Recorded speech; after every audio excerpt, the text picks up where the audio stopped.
not, I repeat, not to offend any of you, but if you were born before 1939, would you stand? Okay. Not getting a lot of takers. Mr. Paul Stout, we do have one or two. Yes, don't be ashamed. We honor you. Mr. Paul Stout graduated high school in 1939. That will put it into perspective. He was on the Board of Education when Glenwood became Glenwood. That is some longevity record and a good one. Our presenter for Paul Stout is a good friend, and I might add someone deserving of being in the Hall of Fame, but isn't. A local farmer, has been on the Board of Education and currently drives many kids safely to and from school every day, Carl Ostermeyer.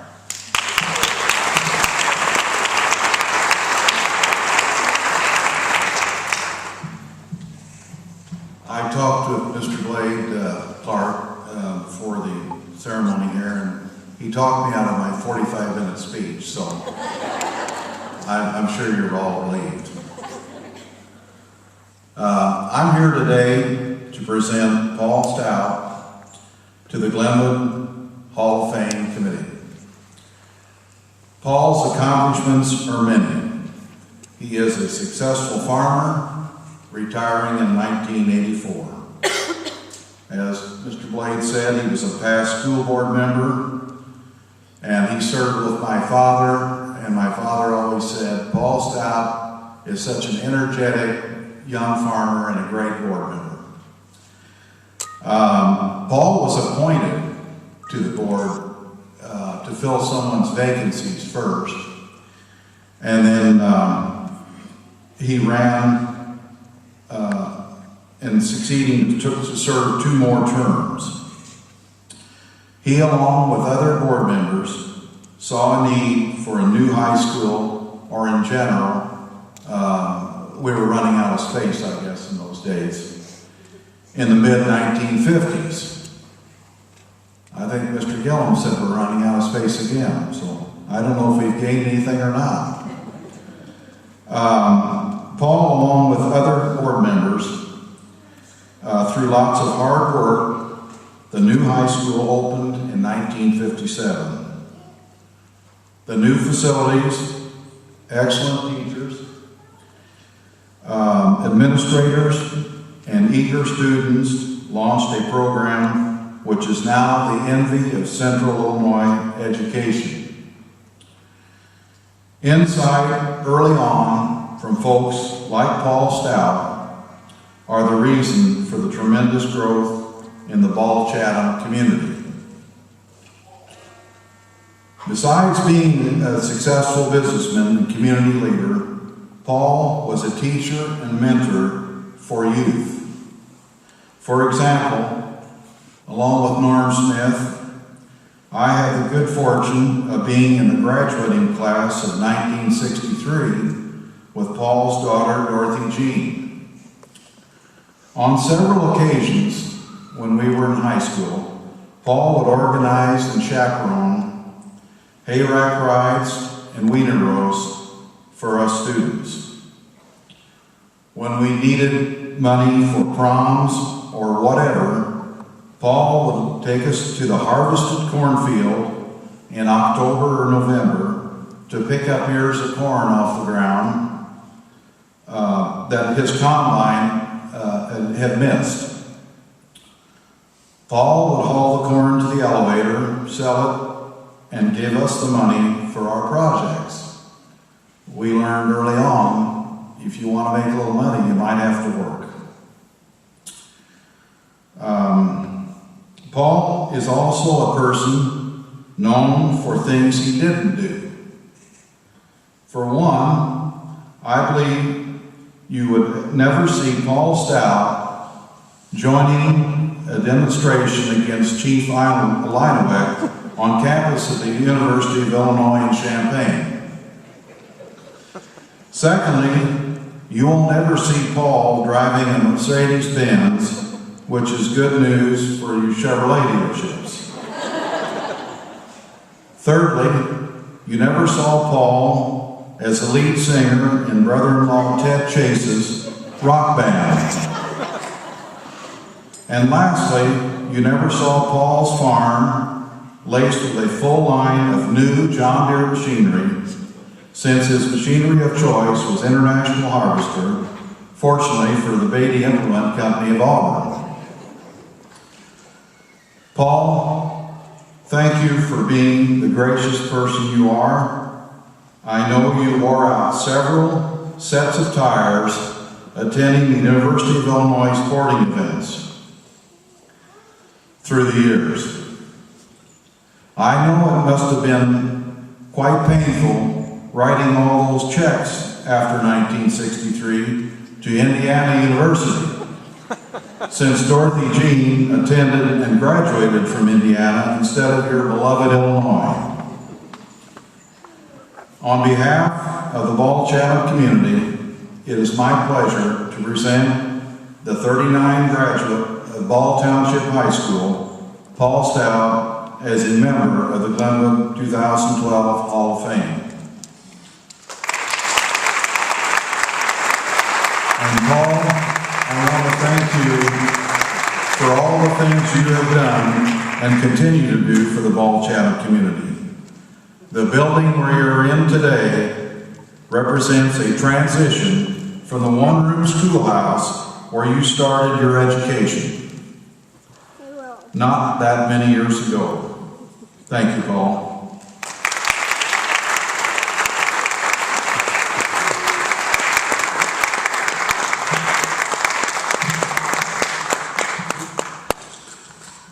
Well, Carl, thank you for those kind words. I'm not sure that I understand all of them, but thank you.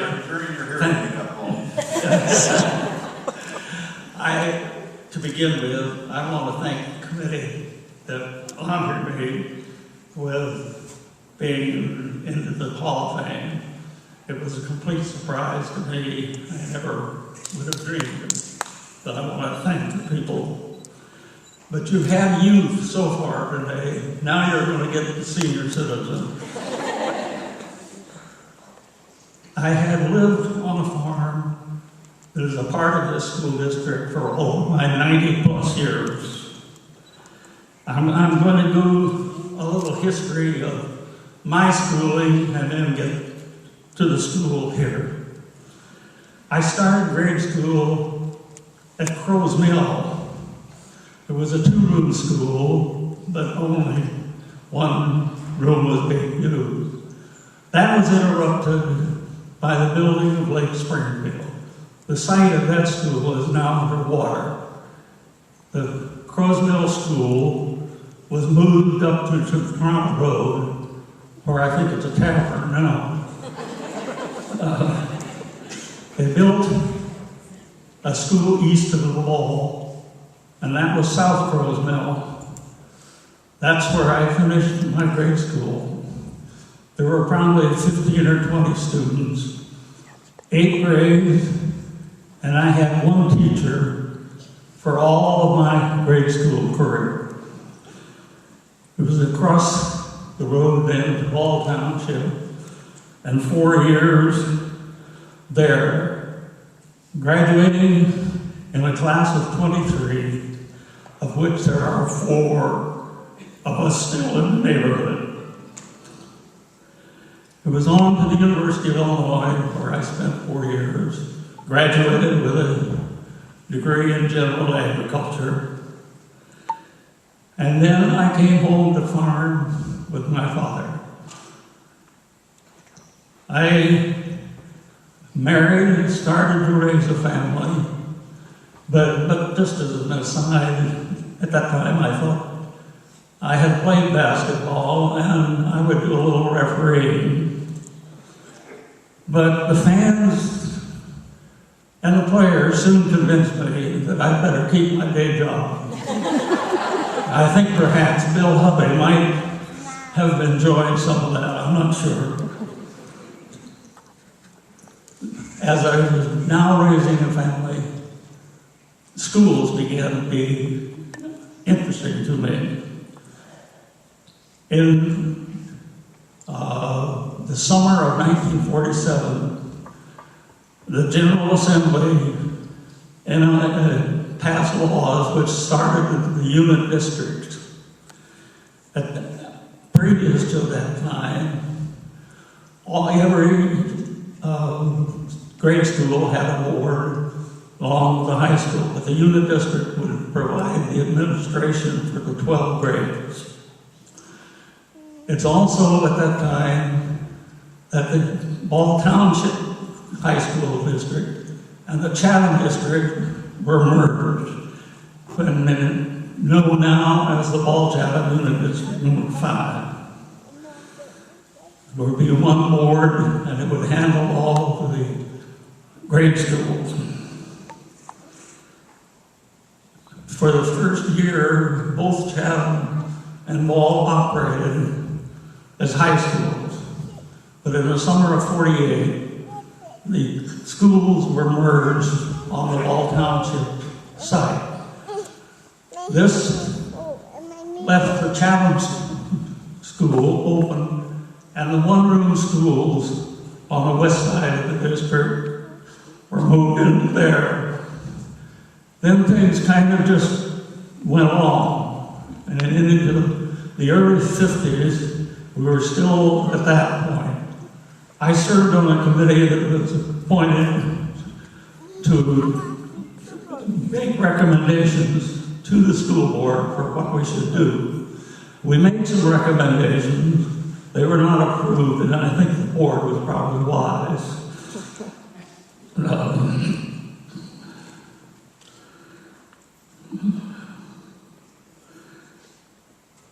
At about this time, I had been appointed to fill a vacancy on the school board. And so it was part of my problem, as well as it was the other people. We finally came to the conclusion that probably a new high school was what was needed. We weren't flush with money, couldn't just build anything we wanted. We heard of a young architect down in Missouri who was building a different type of building, and it could be done with less financial problems. I remember the day that we drove to St. Louis, flew to Chatham, Missouri, and looked at those schools. After coming back, the board decided to hire this architect and build that type of building, which was the original Glenwood.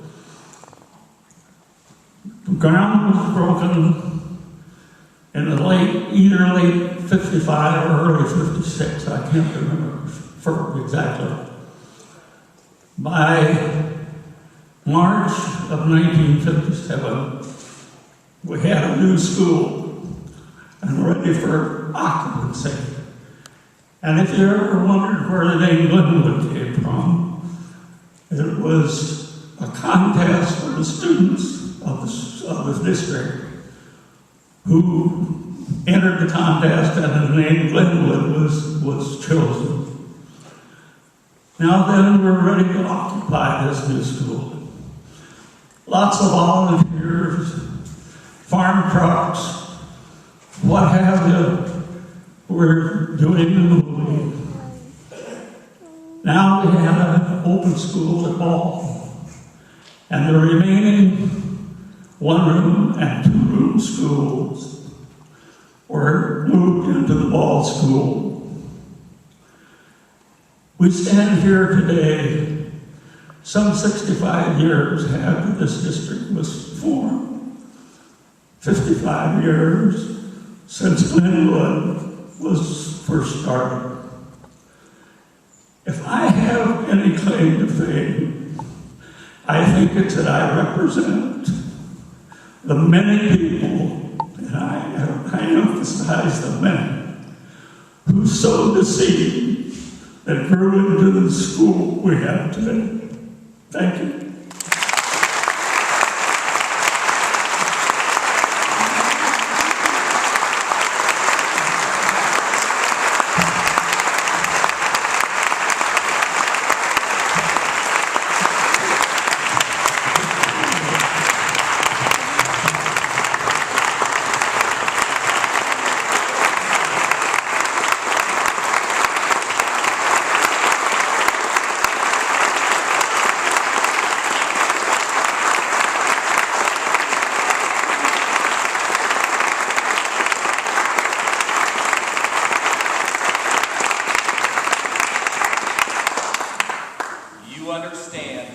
definition of legacy.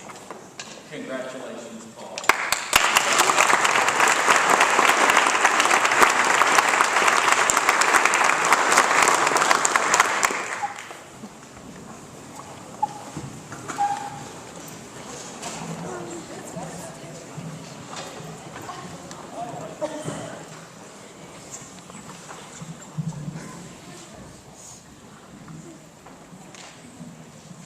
Isn't this a great afternoon?